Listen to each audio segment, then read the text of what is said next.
ഞാൻ നിങ്ങളുടെ അടുത്ത് പറഞ്ഞു ഇന്റർവ്യൂ നമുക്ക് ഈ സമയം ആക്കാം. അപ്പൊ ഒരാൾ എനിക്ക് മെസ്സേജ് അയച്ചു, ഒരു 4 മണിക്കൊക്കെ ആക്കാൻ പറ്റും. അത് നിങ്ങളുടെ ലൈഫ് സ്റ്റൈൽ എങ്ങനെയാണ്? അല്ല എന്താ അറിയോ, ഇപ്പൊ ഞങ്ങൾക്ക് ഓൾറെഡി ഞങ്ങളുടെ ഷൂട്ട് പ്ലാൻ ഉള്ള ദിവസങ്ങളാണ്. ഇപ്പൊ കുറച്ചൊക്കെ ഷൂട്ട് ഉണ്ട്. അപ്പൊ ഓൾറെഡി ഷൂട്ട് കഴിഞ്ഞ് വന്ന ട്രാവലിംഗ് ആയിരിക്കുമല്ലോ, നല്ല ട്രാവൽ. ഇപ്പൊ 2 ദിവസം മുമ്പ് ഷൂട്ടുണ്ടായിരുന്നു തൃശ്ശൂരാണ്.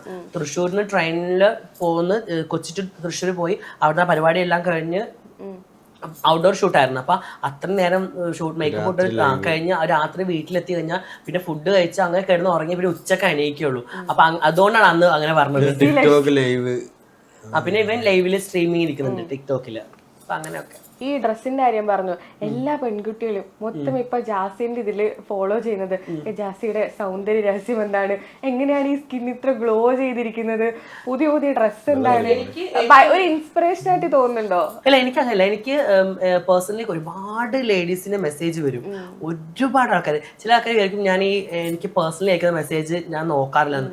എനിക്ക് കമന്റ്സിനെക്കാട്ടും കൂടുതൽ ഞാൻ നോക്കുന്നത് എനിക്ക് പേഴ്സണലി വരുന്ന മെസ്സേജുകളാണ്. കാരണം ഇപ്പുറത്തും കേൾക്കുന്ന മെസ്സേജ് ഉണ്ടല്ലോ, ആ മെസ്സേജ് ഞാൻ ഫുള്ള് ചില സമയത്ത് ഇരുന്ന് വായിക്കാറുണ്ട്. ഫ്രീ കാരണം നമുക്ക് മേക്കപ്പ് ഒക്കെ ഇട്ട് കുറച്ച് നേരം ഷൂട്ട് ഫ്രീ ആയിട്ട് സമയത്ത് ഞാൻ ആ ഇൻസ്റ്റാഗ്രാം റീൽസ് തോന്നുന്നതിനും കൂടുതൽ ഞാൻ ആ മെസ്സേജാണ് നോക്കുക. കാരണം അതിൽ നമുക്ക് ആൾക്കാരെ പൾസ് അറിയാൻ പറ്റും. നമ്മളെ സ്നേഹിക്കുന്ന ആൾക്കാരെ, നമ്മളെ ഹെയ്റ്റ് ചെയ്യുന്ന ആൾക്കാർ, അതിൽ നല്ല തെറി കമന്റ്സ് വരും കേട്ടോ.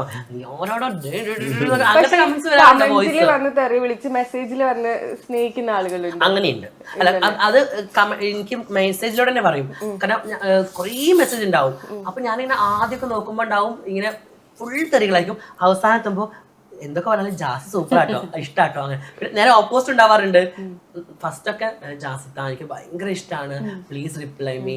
പിന്നെ പറയുന്നത് ഹൈ ഹൈ ഹൈ എന്താ റിപ്ലൈ ചെയ്യാത്തതെന്ന് നോക്കുന്നില്ല. പിന്നെ ഡാ നിനക്ക് എന്താടാ നോക്കിയാല്, ഡാ നിനക്ക് നീ അത് അഹങ്കാരി, അങ്ങനത്തെ കുറെ മെസ്സേജ് വരാറുണ്ട്.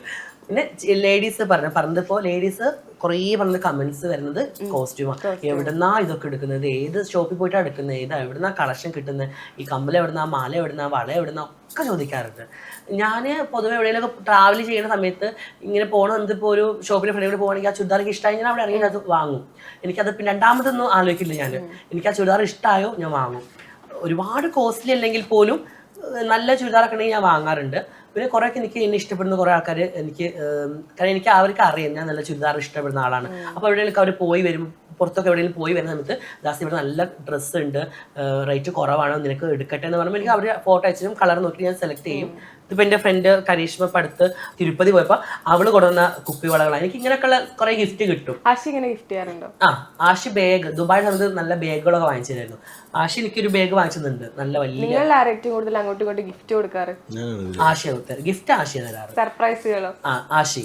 പിന്നെ അതേപോലെ ഡേറ്റുകളൊക്കെ ഇപ്പൊ കണ്ട ഡേറ്റ്, ഫസ്റ്റ് നമ്മൾ ഇഷ്ടം പറഞ്ഞ ഡേറ്റ്, ഫസ്റ്റ് നമ്മുടെ കല്യാണത്തിന്റെ ഡേറ്റ്, ആനിവേഴ്സറി, ഇതൊക്കെ കറക്റ്റ് ഡേറ്റ് ഓർത്ത് വെച്ചിട്ട് ആഷി ഗിഫ്റ്റ് ചെയ്യും. എനിക്ക് ഡേറ്റ് ഒന്നും ഓർമ്മ ഉണ്ടാവില്ല. എനിക്ക് അത് ഇന്നെന്താ ഗിഫ്റ്റ് ഇന്ന് അറിയില്ല. നമ്മൾ ഫസ്റ്റ് ഇഷ്ടം പറഞ്ഞ് നമ്മൾ ദുബായിൽ നിന്ന് അവിടെ വെച്ച് കണ്ടില്ലേ, കരാമ വെച്ച്, അങ്ങനെയൊക്കെ പറഞ്ഞ ആശി അങ്ങനെ പറയും. എനിക്ക് അത്ര വലിയൊരു ഓർമ്മയില്ല. പക്ഷെ എന്നാലും അറിയേണ്ട കാര്യങ്ങൾ ഇപ്പൊ ഇവന്റെ ബർത്ത്ഡേ, ഞങ്ങളുടെ വെഡിങ് ആനിവേഴ്സറി, അതൊക്കെ എനിക്കറിയാം. അല്ലാണ്ട് ഇങ്ങനെ കണ്ട ദിവസം അതൊന്നും എനിക്ക് അങ്ങനെ വലിയൊരു ഓർമ്മയില്ല. ഇപ്പൊ ആഷിനോട് ഇത്രയും കാലം ഇപ്പോഴും വായി നോക്കുന്ന പെമ്പിള്ളേരെയാണെന്ന് പറഞ്ഞു. അപ്പൊ എന്തുകൊണ്ടായിരുന്നു ജാസിനെ ചൂസ് ചെയ്യാനുള്ള ആ ഒരു കാരണം, അല്ലെങ്കിൽ എപ്പോഴായിരുന്നു മനസ്സിലായത് ഇതാണ് എന്റെ പെണ്ണ് എന്ന് മനസ്സിലായ ഒരു മൊമെന്റ് എപ്പോഴായിരുന്നു? ഞാൻ ജാസി ഒരു സിറ്റുവേഷനിൽ, ഞാൻ ഒരു ഡാർക്ക് സിറ്റുവേഷനിൽ പോയിക്കൊണ്ടിരിക്കുന്ന ടൈമില് എന്നെ ഭയങ്കര ഹെൽപ്പ് ചെയ്തിട്ടുണ്ട്. സിറ്റുവേഷൻ ഭയങ്കര മോശമായിരുന്നു. അപ്പൊ ആ സമയത്ത് ഞാനാണ് ഫോണൊക്കെ ചെയ്ത് ഹെൽപ്പ് ചെയ്തത്. കാരണം ഇവന് തേപ്പ് ഇട്ട് നിൽക്കുന്ന സമയത്തല്ലോ. അതേപോലെ പിന്നെ എനിക്കാണ് ഫസ്റ്റ് ഇഷ്ടം തോന്നിയത്. ഞാൻ പറഞ്ഞു അടിപൊളി ആളാണല്ലോ, നല്ല കാരണം ഞങ്ങൾക്ക് രണ്ടുപേർക്കും ഒരേ ഇതാണ്. ഞങ്ങൾക്ക് യാത്രകൾ ഇഷ്ടമാണ്, ഞങ്ങൾക്ക് എന്താ പറയുക ഒരുമിച്ചുള്ള സ്ഥലങ്ങൾ ഇഷ്ടമാണ്, ഫുഡ് ഏകദേശം ഞങ്ങൾ ഒരേപോലെ തന്നെ, എല്ലാം ഒരേ വൈബ്. അപ്പോൾ ഇങ്ങനെ കുറേ ഫ്രണ്ട്സിനായിട്ട് ഒരുപാട് ടൈം സ്പെൻഡ് ചെയ്യുന്ന ആൾക്കാർ ഞങ്ങൾ രണ്ടുപേരും, അത് ഒരേപോലെ. അപ്പോൾ എല്ലാം ഒരേപോലത്തെ വൈബ്. അപ്പോൾ ഞാൻ വിചാരിച്ചു ഒരേപോലെ ലൈഫിൽ കിട്ടുകയാണെങ്കിൽ അടിപൊളിയായിരിക്കില്ലേ എന്നൊക്കെ വിചാരിച്ച് ഞാനാണ് ആദ്യം ഇഷ്ടം പറയുന്നത്. അപ്പോൾ ഇവൻ പറഞ്ഞു ഓക്കെ ഞാൻ വിളിക്കാം എന്നുകൊണ്ട് ഫോൺ കട്ട് ചെയ്തു. അപ്പോൾ ഞാൻ അയ്യോ ഇനിയിപ്പോൾ എന്നെ ആ ഫ്രണ്ട്ഷിപ്പ് പോകുമോ, ഇഷ്ടം ഇല്ലെങ്കിൽ വേണ്ട, ആ ഫ്രണ്ട്ഷിപ്പ് ഉണ്ടായാൽ മതിയായിരുന്നു. പിന്നെ വിളിച്ചാൽ പറഞ്ഞു എനിക്ക് ഇഷ്ടമാണ്, നമുക്ക് ഓക്കെ കാത്തുക്കായിരുന്നു. അല്ല എനിക്ക് ഓൾറെഡി ഇഷ്ടമായിരുന്നു. ഞങ്ങള് ആര് പറയുന്നുള്ളൊരു വെയിറ്റിംഗിലായിരുന്നു. പേടിയൊന്നുമില്ല. ഞാൻ എങ്ങനെ എടുക്കുന്നതായിരിക്കും, ഞാൻ അത് അങ്ങോട്ട് ഞാൻ അങ്ങനെ വിചാരിച്ചത് ഇവനെ എങ്ങനെ എടുക്കുന്നതായിരുന്നു എനിക്കും ഉണ്ടായിരുന്നത്. പിന്നെ ദൈവം സഹായിച്ചെല്ലാം ഇതായി. പിന്നെ ലൈഫാകുമ്പോൾ ചെറിയ അടിപിടിയും പ്രശ്നങ്ങളും കാര്യങ്ങളൊക്കെ ഉണ്ടാവും, അത് ലൈഫാണ്. പക്ഷെ അത് കഴിഞ്ഞത് അതെല്ലാം മനസ്സിലാക്കി വീണ്ടും നമ്മളെ കൂടെ നിൽക്കാൻ പറ്റുന്നതാണ്, അതാണ് ലൈഫ് എന്ന് പറയുന്നത്. ഈ ജാസിക്ക് വരുന്ന നെഗറ്റീവ് കമന്റ്സ് ഒക്കെ വായിക്കാറുണ്ടോ? ഞാൻ സത്യം പറയട്ടെ, ഇപ്പൊ ഈ ഇന്റർവ്യൂ ഇല്ലേ, ഇതിലൊക്കെ ഞാൻ ഫുള്ളായി കാണില്ല. ഞാൻ ഒരു ഇന്റർവ്യൂ ഫുള്ളായി കാണില്ല. ഞാൻ ഇപ്പൊ വീഡിയോ ഞങ്ങൾ എടുത്താലും എന്റെ വീഡിയോ ഞാൻ ഫുള്ളായി കാണില്ല. ആഷിക്ക് അവന്റെ വോയിസ് വീഡിയോയിൽ കേൾക്കുന്നത് ഭയങ്കര അല്ല, ഈ കമന്റുകൾ മോശമായിട്ട് നോക്കാറില്ല. നോക്കാറില്ല. അല്ല, ഇങ്ങനെ ഇപ്പൊ ജാസി കമന്റ് വായിച്ച് വിഷമിക്കുമ്പോ ജാസി വിഷമിക്കും. സംഭവം നടന്ന് കൊറ്റംകുളങ്ങര പോയിട്ട് വലിയ ഇഷ്യൂ ആയി തോന്നുന്നു, അറിയില്ല. അപ്പൊ ഞങ്ങള് വണ്ടിയിൽ റൂമിലിരിക്കുന്ന ടൈമിൽ കുറെ ആൾക്കാർ വിളിക്കുന്നു, ജാസി ടെൻഷൻ അടിക്കണ്ട, വലിയ പ്രശ്നം, എല്ലാരും നമ്മളൊക്കെ നിങ്ങളുടെ കൂടെ ഉണ്ടെന്ന്. അപ്പോഴാണ് ഞങ്ങൾ എനിക്കറിയില്ല പ്രശ്നം അയക്കണ്. കാരണം എന്റെ പല പ്രശ്നങ്ങളും ഞാൻ അറിയാണ്ട് എന്റെ വരുന്ന പ്രശ്നങ്ങളാ. ഞാൻ പോയി പിടിക്കുന്ന പ്രശ്നങ്ങളല്ല, അറിയാണ്ട് എന്റെ മണ്ടത്തരങ്ങൾ കൊണ്ടോ അല്ലെങ്കിൽ എന്റെ എന്തെങ്കിലും അബദ്ധങ്ങൾ കൊണ്ടോ വരുന്ന, എവിടെ തൊട്ടാലും പടിയാതൊരു എവിടെ തൊട്ടാലും വൈറലാവുന്ന ഒരാൾ, അങ്ങനെ ആയി എനിക്ക് അറിയില്ല അങ്ങനെ എന്താ അത് സംഭവം എന്നുള്ളത്.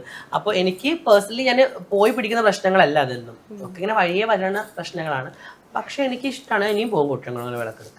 അപ്പൊ ഈ നെഗറ്റീവ് കമന്റ്സ് ഒക്കെ കാണുമ്പോ ഒരാള് മൈൻഡ് ചെയ്യാറില്ല എന്ന് പറഞ്ഞു. മെസ്സേജ് നോക്കാറുണ്ടോ? നോക്കാറില്ല ഞങ്ങള്. ഞാനൊരു വീഡിയോ ഇട്ടു, ആ വീടിന്റെ അകത്ത് കമന്റ്സ് ഞങ്ങൾ വായിക്കാറേ ഇല്ല. നീ ഇപ്പൊ സാധനങ്ങൾ നോക്കാറ് നമ്മുടെ ഫ്രണ്ട്സ് അങ്ങനെ പറയും. ഇനി ഇട്ട വീടിന്റെ താഴത്ത് വലിയൊരു ബാഡ് കമന്റ് വന്നിട്ടുണ്ട്, ഡിലീറ്റ് ആക്കുന്ന പറയുമ്പോഴായിരിക്കും ഞാൻ നോക്കുന്നത്. അപ്പൊ എന്ത് ചെയ്യും, ഞാൻ ഡിലീറ്റ് ആക്കും. ഞാൻ 2 നാളിക്കും, പിന്നെ എനിക്ക് വേണ്ട, അവിടെ നിൽക്കട്ടെ കമന്റ്. കാരണം എന്റെ ബാഡ് കമന്റ് ഇപ്പോൾ ഒരാൾ എനിക്ക് ഒരു തെറി കമന്റ് ഇട്ട് കഴിഞ്ഞാൽ ആ കമന്റ് അതേപോലെ എൻ്റെ അക്കൗണ്ടിൽ ഉണ്ടാവും, ഞാൻ ഡിലീറ്റ് ആക്കാറില്ല. കാരണം എന്താണെന്നറിയോ, ഈ കമന്റ് ഇടുന്ന ആൾക്കാർ ചിലപ്പോൾ അവരുടെ വീട്ടിൽ ഭയങ്കര സംഭവമായിരിക്കും. അപ്പൊ അത് അവരുടെ വീട്ടുകാരും കാണട്ടെ. ആ കമന്റ് ഡിലീറ്റ് ചെയ്ത് കഴിഞ്ഞാൽ അയാൾ ആ മൈൻഡ് ആൾക്കാർക്ക് മനസ്സിലാവത്തില്ലല്ലോ. അപ്പൊ അതുകൊണ്ട് ആ കമന്റ് ഡിലീറ്റ് ആക്കാറില്ല, അത് അതേപോലെ തന്നെ കിടക്കും എൻ്റെ അക്കൗണ്ടിൽ. അത്രയും മോശമായിട്ട് മെസ്സേജ് അയക്കുന്ന ആളുകളൊക്കെ ഉണ്ടാവല്ലോ, അപ്പൊ ആ സമയത്ത് എന്താ ചെയ്യാറ്? എനിക്ക് പേഴ്സണൽ മെസ്സേജാ വരിക, അങ്ങനത്തെ മോശമായ ഇതൊക്കെ കമന്റ്സ് അല്ല, എനിക്ക് അധികം മെസ്സേജിലാ വരിക. ലേഡീസിന് വരുന്ന പോലെ തന്നെ എല്ലാ അങ്ങനത്തെ കമന്റ്സുകൾ തന്നെ വരിക. ഒറിജിനൽ ആണോ, കാണാൻ പറ്റുമോ, എന്താണ്, അങ്ങനെയൊക്കെയുള്ള. അതും ചെറിയ ചെറിയ കുട്ടികള്, ചെറിയ പിള്ളേര്, 2K പിള്ളേര്. ഞാൻ സീരിയസ്ലി പറയാണ്, 2K കിഡ്സ്. ഞാനൊക്കെ അവരെ ചേച്ചിയുടെ പ്രായം ഉണ്ടാവും, അമ്മ അവളെ പ്രായം ഉണ്ടാവും. അവരൊക്കെ എനിക്ക് മെസ്സേജ് അയക്കും ഇങ്ങനെ, ചേച്ചി എനിക്ക് ഇഷ്ടമാണ്, എത്രയാണ്, ഒന്ന് കാണാൻ പറ്റുമോ, നിങ്ങൾ കൊച്ചിയിലാണോ ഉള്ളത്, നിങ്ങൾ ഇങ്ങോട്ട് വരുമോ, അങ്ങനെയൊക്കെയുള്ള മെസ്സേജ് വരുമ്പോ ഇന്നലെ ഇപ്പൊ ആശി ഒരാൾക്ക് റിപ്ലൈ കൊടുത്ത്, ഒരു ചെക്കന് നല്ലോണം കൊടുത്ത ആശി. ഞാൻ കിച്ചണില് ഫുഡ് ഉണ്ടാകുന്ന ആശി ഭയങ്കര, നമ്മൾ എന്താ ആശി പ്രശ്നം, ആരാ പ്രശ്നം. അപ്പൊ നോക്കുമ്പോ ഇവ ഇങ്ങനത്തെ മെസ്സേജ് ഇട്ടിരിക്കുന്നത് നമ്മൾ കൊടുക്കണ്ടേ. എന്നിട്ട് അവസാനം ഞാനൊരു മെസ്സേജ് ആശി കുറേ അങ്ങ് പറഞ്ഞ ശേഷം ഞാൻ ഒരു കാര്യം പറ്റേ മോനെ, ഞാൻ നിന്റെ അമ്മയുടെ പ്രായം ഉണ്ടാവും, അല്ലെങ്കിൽ ചേച്ചി പ്രായം, നീ എന്നോട് എങ്ങനെ ചോദിക്കാൻ പാടുണ്ടോ കുട്ടി. എന്നിട്ട് ഞാൻ ലാസ്റ്റ് മെസ്സേജ് ആശി കുറച്ച് കൊടുത്തിട്ടുണ്ട്, പിന്നെ ഞാൻ കൊടുക്കണ്ടല്ലോ. പൊതുവെ അങ്ങനത്തെ കമന്റ്സ് ഞങ്ങൾ നോക്കിയിട്ട് അങ്ങ് ഒഴിവാക്കാറാണ്. ഇത് കുറച്ച് ഹെവി ടൈപ്പ് ആയതുകൊണ്ടാണ് ആശി റിപ്ലൈ കൊടുത്തത്. പൊന്നു സഖി എന്നുള്ള പാട്ടാണ് ഫേമസ്. പുതുതായിട്ട് എന്തെങ്കിലും? എനിക്ക് പൊന്നുസഖിയുടെ കിട്ടിയ ആ ഒരു എക്സ്പോർട്സ് വേറെ എവിടെയും കിട്ടിയിട്ടില്ല. കാരണം ഇപ്പോഴും പുറത്തെവിടെയും പോകുമ്പോഴും കുട്ടികൾ പൊന്നുസഖി ആ ജാസി എന്നുള്ള പേര് മറന്ന് പൊന്നുസഖി എന്നാക്കി ഇപ്പോൾ ആൾക്കാർ. പക്ഷെ എനിക്ക് കുറെ ജാസി ഒരു ബർത്ത്ഡേ വിഷസ് പറയോ, ഞാൻ ചെയ്തു കൊടുക്കാറുണ്ട് കേട്ടോ. ബർത്ത്ഡേ വിഷസ് പറയോ, ഇങ്ങനെ പറഞ്ഞിട്ട് ലാസ്റ്റ് പൊന്നുസഖി പറയോ, നമ്മൾ എന്താ ചെയ്യാലോ, എനിക്ക് മെസ്സേജ് വരുമ്പോൾ ചെയ്തു കൊടുക്കും. കാരണം അത് അവരൊരു ഹാപ്പിനെസ്, സന്തോഷമല്ലേ. കാരണം നമ്മളൊരാൾക്ക് സന്തോഷം കൊടുക്കുക, നമ്മളെ കൂടെ ഒരാൾക്ക് സന്തോഷം കിട്ടുക എന്നുണ്ടെങ്കിൽ വളരെ വലിയൊരു കാര്യമില്ല. അപ്പൊ ഞാൻ ചെയ്തു കൊടുക്കാറുണ്ട്. അപ്പോൾ ഇനി പൊന്നുസഖി മാറ്റിയിട്ട് വേറെ ഒരു പാട്ട് പിടിക്കേണ്ടിയിരിക്കുന്നു. കാരണം ഇനി പുതിയ ഏത് പാട്ട് പിടിക്കും എന്നുള്ളൊരു കൺഫ്യൂഷനിലാണ് ഞാൻ. ഏത് പാട്ട്, അതേപോലെ ഒരു പാട്ട് കിട്ടണ്ടേ. ഇപ്പൊ മനസ്സിലൊരു പാട്ട് പാടാൻ പറഞ്ഞതായിരിക്കും. മാപ്പിള സോങ് എനിക്ക് എല്ലാം ഇഷ്ടപ്പെട്ട ഒരു പാട്ട് പാടാം. ഇല്ല പൊന്നേ ജീവിതം ഷഹനായി പാടി നൊമ്പരം, എൻ്റെ കളിമൺകൂരയും തോരുന്നു തോരാമാരിൽ, ജന്മത്തിലാദ്യം കിതാബിലെഴുതി എല്ലാമേ നീയും പെരിയോനെ, ഞാൻ അറിഞ്ഞില്ല എന്നെയും വിട്ട് നീ പോകുമെന്ന് ജീവനെ, കണ്ണുനീരും ബാക്കി തന്ന് പോയി മറഞ്ഞു എനിക്കിനാവും, കണ്ണുനീരും ബാക്കി തന്ന് പോയി മറഞ്ഞോമലെ, എൻ്റെ ഓമലെ.